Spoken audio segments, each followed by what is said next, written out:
Hi everybody, welcome back to ESCXTRA. And in today's video, we are going to be talking about the new redesigned logo for the 2021 Eurovision Song Contest. As you obviously know, for the 2020 contest, we had a logo which states the legacy. So it's a circular logo where it tells you when a country has debuted, well, the participating countries. So for 2021, they've still kind of kept the same concept of it. You'll still have like the diagonal lines, but the way they change it is Rotterdam will be in the center, and everywhere else around the circle, you'll have where the participating countries are located in. And it was done by the same consulting agency who did the 2020 contest logo.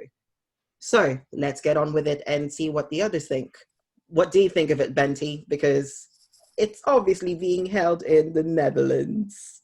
Yeah, so I'm from the Netherlands, of course. And I'm going to be honest with you, when I saw it, my first thought kind of went to the old logo. And I was like, what have they changed? Because I didn't read the explanation yet. And I couldn't really figure it out. I thought it was quite strange that the left side was actually really empty. But then I sent it to friends and I was like, what are they doing? But then 5 minutes later, I actually read the explanation and I was like, this is actually, it's pretty cool.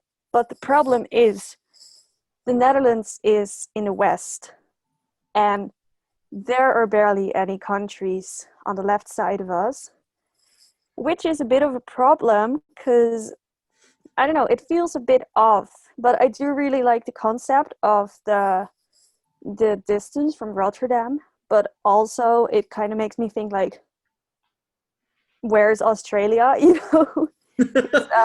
Yeah, because it makes me feel like it should have expanded way further, but of course that would have looked weird. So I mean, it's not bad, but I did prefer the old one, I think.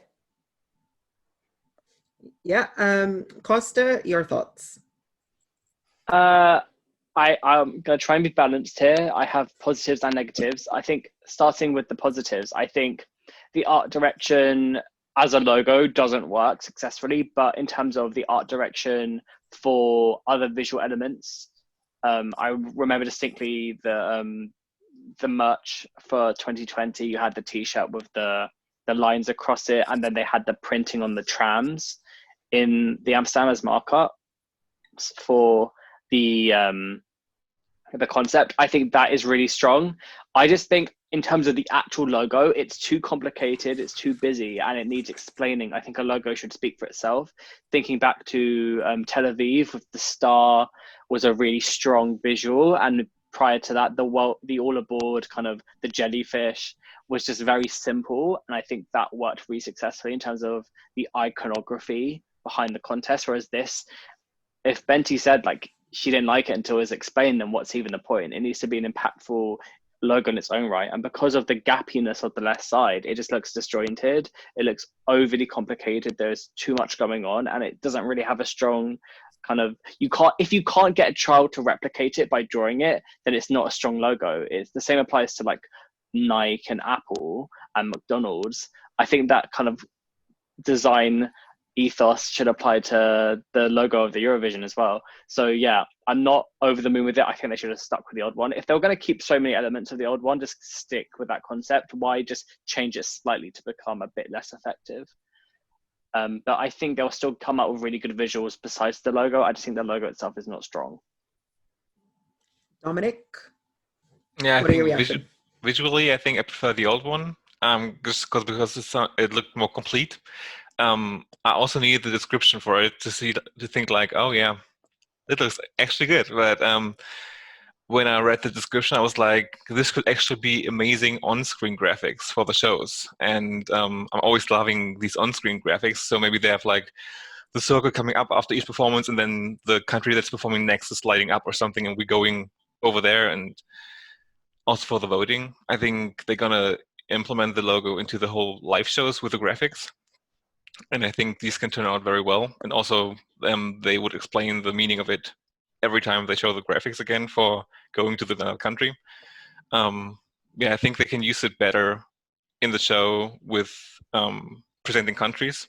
But as a whole logo, I prefer the old one, just because like it was the whole circle, and also had a beautiful meaning. Yeah, well, I like the new one in terms of hopefully on-screen graphics for the show.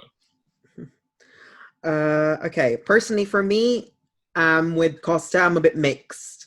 Like, it took a bit of explaining, but once they actually explained what's the meaning of the new logo, I was like, okay, I get it now. I mean, there are even jokes as like, because they were teasing this throughout the week, and then people just like, oh my God, it's a new country debuting. Nope, new logo. But I can understand why they went in that direction because A, the 2020 contest was cancelled and they wanted to pay homage to the actual theme, but just change it up slightly. So we're still going to open up, but we're just going to open up to connect. So I kind of get the point, but I agree with like Bente because the Western Hemisphere is just blank. It's like, what are you going to do with that? Like, how are you going to fill that space? And it just looks weird. It's just sticking out. But that's my personal opinion in it. So in terms of summing it up, how do you think this would work for next year's contest? Do you think this would work better or not comparing it to the previous logo? Let's start off with Bente. Yeah, I actually think what Dominik said made a lot of sense. I hadn't thought about it in that way yet. It reminds me, what you said reminds me of building bridges, where they kind of like go from a country or from Rotterdam to a country. So that's interesting. I also think that it's convenient for the EBU to be able to sell merch with a new logo on it. I also think that's part of the new logo, the reasoning why they made it. But I think there's now that I've heard what Dominik said, I do think there's a lot of potential there. And also, I mean, it still looks nice. So really, I can't complain that much. And I'm actually very excited to see what they're going to do with it. Dominik, for you? Yes, yeah, like I said, the on-screen graphics I think could look amazing. And when I was checking out the logo, I was like, "Where's Germany? We're like neighbor countries. We're like very small." But have you seen Belgium? It's like even smaller. And Yeah, I also think it was yeah, you had Germany and also Denmark. It's like apparently it's like really tiny, so yeah, you yeah. can barely see it. So like some countries like go in it, but then also you like Bente said, you've got Australia. It's like at the very end. Yeah, Iceland as well. Yeah, Iceland is the whole way. It's like no, but we've got our color scheme because me and Costa are in the UK, so it's like you got the blue and the white over there. But like it just extends to Iceland because we got the same similar kind of color schemes on it. No, UK okay. somewhere else than Iceland. Imagine if that was Kazakhstan, it would be like the east. No, but I think I like it for the shows, and yeah, we'll see how they use it. I hope they use it well, and we'll see some amazing graphics, and maybe they also make the merch like look amazing with the half full circle. Costa, what do you think compared from last year to this year? I'm going to break it down. The logo is naff. We all know it's naff. It's not a good logo in its own right. Conceptually, I like the concept. I think it will lend itself to good visuals, like Dom said. And quite frankly, I didn't manage to get my hands on one of those T-shirts with the original logo on it. So I think this will make just as well another good similar logo that I can buy it on a T-shirt and it won't sell out this time because I'll make more of it. So that's my main concern. And then everything else, I just think, as long as they make sure that the art direction doesn't just take the logo in its own right and be a bit more creative with it, it'll be still visually a good storyboard. And I do like the idea of reaching out and making that flow into the visuals and the postcards, but we'll have to see. I have faith. I just think that the logo in its own right could have been stronger. Okay, personally for me, I also agree with Dominik. We've only seen the actual logo itself. I kind of need it as an actual motion graphic where you use it for like, okay, this is what it would look like when we have it on screen. That's what I'm curious about, because last year when Clever Frank did it, there was like, okay, pictures of it in tram. I'm guessing they're gonna keep it in that style, but overall you'll just have that different logo. So they still kind of use what they had from last year. Just when you look at it as an overall picture, it will be different.